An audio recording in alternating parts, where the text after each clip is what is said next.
Welcome to the Slop Farm. Enjoy the video.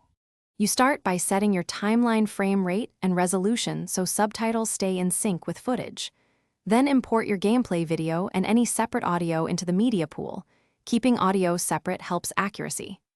Once done, switch to the edit page and add a subtitle track.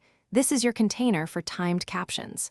You will now create the first subtitle block at the playhead. Make sure to lock the video track and scrub to the exact dialogue point before typing.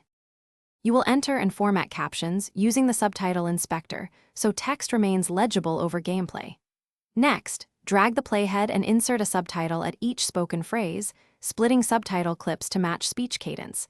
This step controls reading speed and viewer comfort. Once done, adjust durations to avoid abrupt cuts and tweak line breaks for clarity. Make sure to preview at playback speed to confirm sync.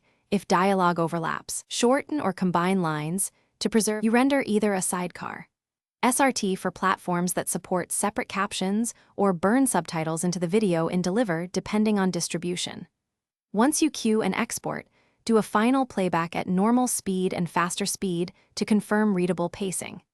If you see drift or misalignment, make sure the project frame rate matches the source footage and check for any audio offset or dropped frames. Retime subtitle clips or reload corrected media, then re-export after fixing the root cause.